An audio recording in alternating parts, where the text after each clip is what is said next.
Avant même que l'homme ne respire l'air de l'Éden, quelque chose de terrible s'était déjà produit dans les cieux. Une expulsion. Un exil que peu osaient signaler. Vous êtes sur le point de plonger dans l'une des vérités les plus cachées de la création, enfouie parmi des lignes oubliées de textes anciens. Restez jusqu'à la fin, car cette histoire pourrait changer à jamais votre vision de l'origine du combat spirituel qui nous entoure. Et si cette quête de vérité vous brûle le cœur, laissez un « j'aime », abonnez-vous à la chaîne, commentez « j'aime les mystères de Dieu » et activez la cloche pour ne rien manquer des prochaines révélations. La plupart d'entre nous connaissent l'histoire de la chute d'Adam et Ève, leur expulsion du paradis après avoir désobéi à Dieu. Mais que diriez-vous si je vous disais qu'ils n'étaient pas les premiers à être bannis? Bien avant le premier souffle de vie humaine, des êtres puissants habitèrent les royaumes supérieurs, des créatures façonnées, directement par la volonté divine pour protéger, surveiller et établir l'ordre dans le cosmos naissant. Ce n'étaient ni pas des hommes, ce n'étaient pas des anges ordinaires. Ils formaient un ordre distinct dont les origines remontaient au tout début de la création invisible. Des textes comme le livre d'Enoch et des fragments de la tradition juive parlent d'êtres appelés veilleurs, envoyés sur terre pour préparer ce qui devait encore se manifester. Certains érudits pensent qu'ils venaient des plus hautes sphères des cieux, créés pour refléter la majesté et la discipline divine. Mais nombre d'entre eux ont corrompu leur mission, transgressant les limites sacrées imposées par Dieu lui-même. Les conséquences furent graves. Ils furent jugés, condamnés et exilés au-delà des limites de la lumière. Ce premier exil n'était pas seulement une punition, c'était une rupture. Une cicatrice s'est ouverte dans le tissu de la création. En tombant, ces êtres ont emporté avec eux le germe de la corruption qui allait plus tard contaminer l'Éden lui-même.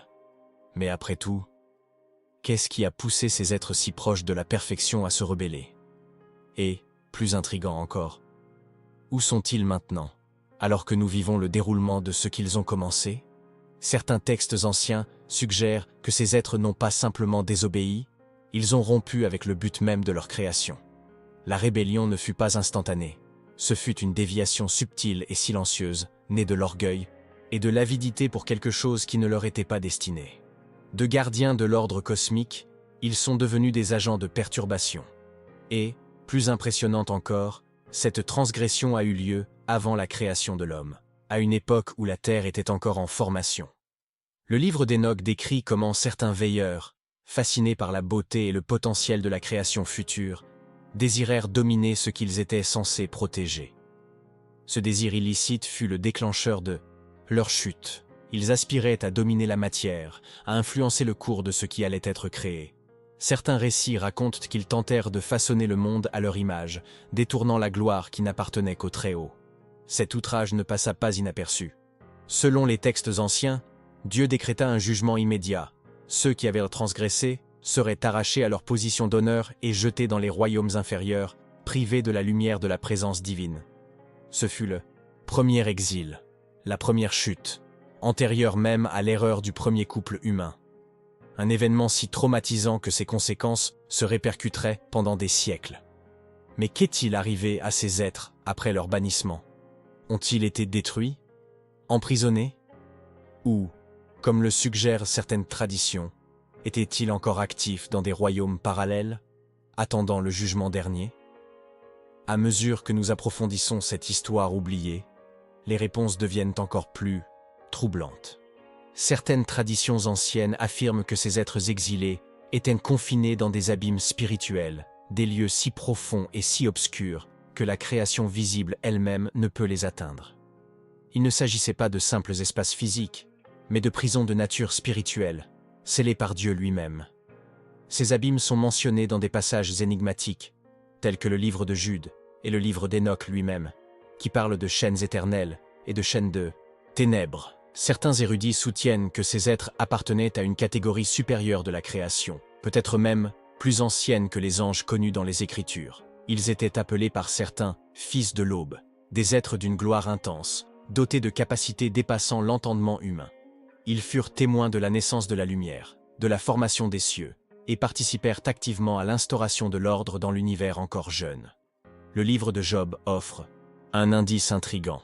Il parle des « fils de Dieu », qui chantèrent ensemble lorsque Dieu posa les fondations de la terre. Mais si la trahison existait déjà parmi eux, il est possible que tous ceux qui ont assisté au commencement de la création n'aient pas conservé leur loyauté. Certains, séduits par le désir d'être plus que de simples serviteurs, cherchèrent à maîtriser leur destin, défiant le seul trône légitime. Cette rébellion, d'abord silencieuse, déclencha une guerre invisible, non pas une guerre physique telle que nous la connaissons, mais une lutte pour le but, l'autorité et la pureté. Les exilés rejetèrent l'ordre divin et choisirent de tracer leur propre voie. Et dans leur bannissement, ils devinrent comme des plaies ouvertes dans le corps de la création, source d'une influence corruptrice qui se propagerait au fil du temps. L'impact de cette chute fut si profond que les échos de cette ancienne rébellion se font encore sentir aujourd'hui. Les textes apocryphes et les traditions judéo-chrétiennes suggèrent que nombre des conflits spirituels auxquels nous sommes confrontés trouvent leurs racines dans cet événement ancien. Une guerre qui a eu lieu bien avant Adam, mais dont les effets ont façonné le destin de l'humanité tout entière. Mais qu'est-ce qui a poussé ces êtres parfaits à s'égarer? Les écrits anciens évoquent deux causes principales: l'envie et le désir d'autonomie. Ils envièrent le projet de Dieu de créer un être à son image, l'homme, qui jouerait un rôle majeur dans l'avenir de la création. Et ils aspiraient à la gloire qui serait accordée à l'humanité. Cette envie s'est muée en révolte silencieuse, et l'autonomie qu'ils recherchaient a entraîné leur propre chute. Le livre d'Enoch décrit comment certains de ces êtres, prévoyant l'arrivée de l'homme, voulurent anticiper son influence sur terre. Ils descendirent en secret, avant l'heure fixée, et commencèrent à manipuler l'environnement, tentant de façonner la création selon leur propre dessein. Cette violation de l'ordre divin fut si grave qu'elle provoqua une condamnation immédiate.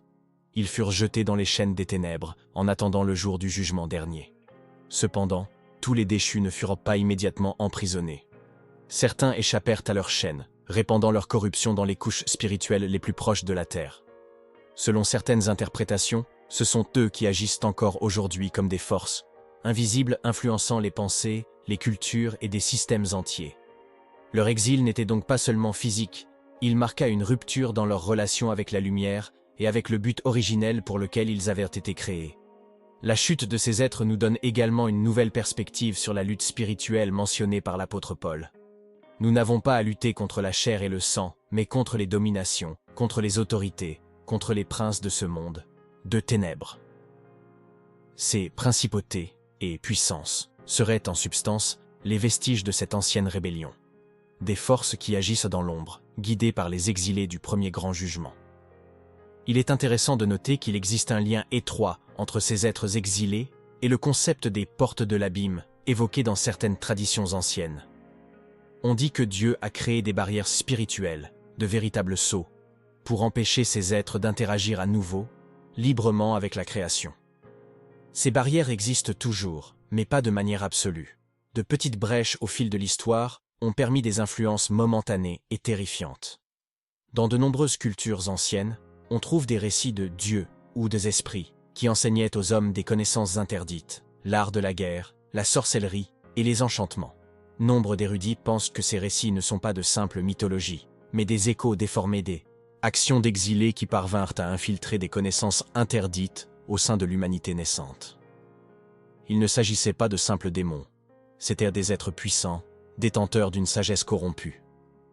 Cette transmission de connaissances interdites était l'un des moyens par lesquels ces êtres cherchaient à corrompre la lignée humaine. Ils savaient qu'ils ne pouvaient détruire directement la création divine, mais qu'ils pouvaient la détourner, la corrompre jusqu'à ses fondements. Chaque acte de rébellion parmi les hommes, chaque civilisation livrée à l'orgueil et à la perversion, porte la signature cachée de ces anciens exilés. C'est pourquoi il est crucial de comprendre ce qui s'est passé avant l'Éden. Le péché d'Adam et Ève était la manifestation visible d'une guerre invisible qui avait déjà commencé bien avant eux. Une bataille spirituelle silencieuse, fomentée par des êtres qui avaient perdu leur gloire et qui, dans leur chute, avaient juré de combattre tout ce qui portait encore le rayonnement du Créateur. Mais le plus intrigant est que la Bible fait discrètement référence à ces réalités cachées. Dans 2 Pierre 2,4, il est écrit « Dieu n'a pas épargné les anges qui ont péché, mais il les a précipités dans les abîmes de ténèbres, les réservant pour le jugement. » Le mot utilisé pour enfer dans ce passage est Tartare, un terme rare qui désigne une prison abyssale dans les traditions anciennes, indiquant que ces êtres sont confinés dans un état de profonde séparation. Cette mention suggère que tous les anges déchus n'agissent pas librement dans le monde. Certains sont scellés, attendant l'heure de leur condamnation complète. Ces prisonniers seraient précisément les protagonistes du premier exil, des êtres dont la désobéissance était si grave qu'ils ne pouvaient même pas demeurer dans les royaumes spirituels les plus proches de la terre. Ils furent enfermés, oubliés, mais pas détruits. Cependant, des textes comme l'Apocalypse laissent fortement penser qu'à la fin des temps, ces prisons seront ouvertes.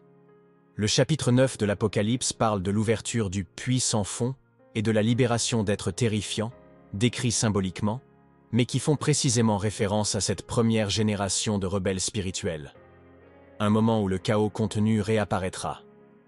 Ces êtres ne sont donc pas une légende du passé. Ils font partie du présent spirituel et du futur prophétique. Leur histoire n'est pas encore terminée. Comprendre leur origine, leur chute et leur emprisonnement est fondamental pour comprendre les batailles spirituelles qui se déroulent invisiblement autour de nous, ainsi que les événements à venir sur le monde. Il existe un détail encore plus troublant. Certaines traditions affirment que ces êtres exilés, même confinés, maintiennent un lien spirituel avec le monde visible. Ils ne peuvent agir pleinement, mais ils peuvent murmurer, influencer, inspirer des rébellions silencieuses et des idées de corruption qui, génération après génération, façonnent des civilisations entières contre le Créateur. Ils sèment les graines de l'orgueil, de la rébellion et des fausses lumières, les mêmes graines qui ont causé leur chute. Ces exilés seraient les véritables architectes des grandes apostasies humaines, des fausses religions, des empires arrogants qui ont défié l'ordre divin. Bien qu'emprisonnés, leurs échos résonnent encore. Ils sont comme des instruments anciens et brisés qui, même silencieux, vibrent subtilement lorsque le monde se détourne de la lumière. La guerre qui a commencé avant l'humanité se poursuit à chaque mauvais choix que nous faisons. C'est pourquoi la Bible nous met si sérieusement en garde contre la nécessité d'une vigilance spirituelle. Nous ne luttons pas contre de simples tentations humaines, mais contre des forces anciennes, intelligentes et corrompues. Des forces qui ont assisté à l'émergence de la lumière et ont choisi, par orgueil, d'embrasser les ténèbres. La lutte contre le péché et l'apostasie est, en réalité, une extension du conflit qui a débuté avec le premier exil. Quand on observe le monde d'aujourd'hui, ses systèmes, ses idéologies, ses inversions morales, on se rend compte que le plan de ces exilés est toujours en marche. Et seuls ceux qui connaissent les véritables origines de ce conflit peuvent discerner qu'il se trame quelque chose de bien plus profond qu'il n'y paraît. Une guerre invisible qui a commencé avant même que le premier homme ne soit modelé de la poussière de la terre. Le livre de Jude mentionne également ces êtres lorsqu'il affirme que les anges qui n'ont pas gardé leur place, mais ont abandonné leur demeure, Dieu les a réservés, enchaînés éternellement dans les ténèbres, pour le jugement du grand jour. Cela confirme que le plan divin n'a pas oublié ces exilés. Ils attendent, emprisonnés dans les ténèbres profondes, le jour du jugement final, celui où ils seront jugés devant le trône de Dieu. En attendant ce jour, les échos de leur rébellion continuent de défier l'humanité à chaque génération. Toute culture qui se détourne de la vérité, tout système qui prône l'autosuffisance et rejette la souveraineté divine, porte, sans même le savoir, les vestiges de la corruption semée par ces premiers exilés. Ils furent bannis, mais leurs traces invisibles demeurent. Mais il y a aussi une promesse immuable. Le mal n'aura pas le dernier mot. L'Écriture dit qu'un jour tout genou fléchira et toute langue confessera que Jésus-Christ est Seigneur. En ce grand jour, les exilés et leurs échos seront enfin confrontés à une justice parfaite. Il n'y aura plus d'échappatoire, plus d'influence cachée, plus de germes de corruption. Le royaume de Dieu triomphera pleinement. Connaître cette histoire cachée nous fait comprendre que notre combat quotidien n'est pas mince. Nous sommes les héritiers d'un champ de bataille antique, mais aussi d'une glorieuse promesse de rédemption. N'oublions jamais, ce qui a commencé avec la rébellion des exilés s'achèvera avec la victoire définitive de l'agneau. Maintenant que vous connaissez l'histoire cachée des premiers exils, rappelez-vous, notre combat est réel, mais notre victoire est certaine en Christ. Si ce message vous a touché, aimez-le, abonnez-vous à la chaîne et activez la cloche. Partagez cette vidéo avec quelqu'un qui a besoin de comprendre les racines du combat spirituel que nous menons. Commentez ci-dessous. Je veux rester fidèle, et jusqu'au bout. Citation du jour. La loyauté que nous cultivons aujourd'hui résonnera à travers l'éternité.